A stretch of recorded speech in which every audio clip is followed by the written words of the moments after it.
On today's installation video, we'll be installing the RaceChip on the Honda's 1.5 turbo engine. Before installing the RaceChip, please wait until your engine is cool enough to work on. Put your parking brake or emergency brake on. If your vehicle is equipped with an alarm system, please disable it.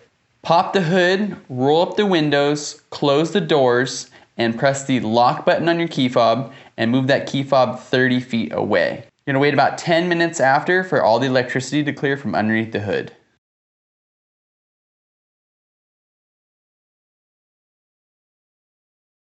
So for the connections, we'll be doing the A to the boost pressure sensor, and the B will be on the manifold pressure sensor right here.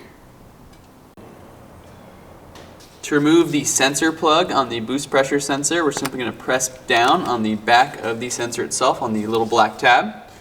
Then we'll take the female end of the RaceChip wiring harness and plug it directly into that sensor.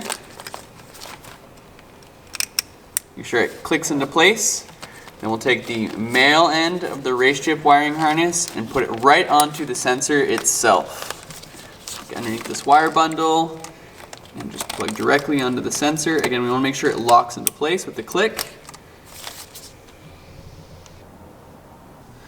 Next up is the B connection to the manifold pressure sensor. Same as the boost pressure sensor, press down the little black locking tab. And we'll plug in the RaceChip female end until it clicks. Then take the RaceChip male end and plug it directly into the sensor itself. And until it clicks in place. Next up is to install the 4 mounting tabs into the RaceChip itself. The really nice thing about these mounting tabs is you can use the supplied zip ties to mount vertically or horizontally.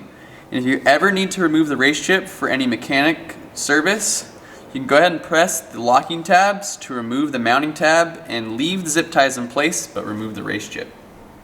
With the connection securely in place, next on the installation is to install the RaceChip itself. To do so, we're going to first remove the deactivation plug. Now it's really important you hang on to the deactivation plug. Don't throw this away. I would suggest leaving it in the glove box or maybe the center console. To insert the RaceChip, simply place it directly in place and lock it with the FCI plug. It's really important the first time we install the RaceChip, we get no lights on the LED screen, or if you have the S or RS, there's no green LED that lights up. We don't want any power going to the RaceChip the first time we install the unit. For this application, we're going to use the 2 longer of the supplied zip ties to mount the RaceChip right here. It's really important in mounting the RaceChip you stay away from any of the hot or moving parts, and if you're going to zip tie on the electrical lines like we are here, to not do it too tight to pinch the wires off inside the lines. If you're going to secure to any of the coolant lines, same thing as the electrical lines, don't zip tie too tight to pinch off the fluids.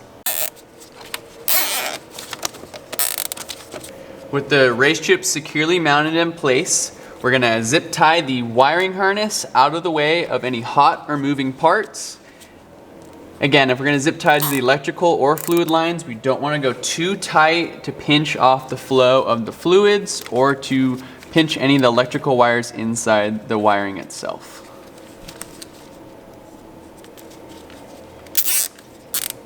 Last but not least is to trim the excess ends off the zip ties to give it a nice OEM look.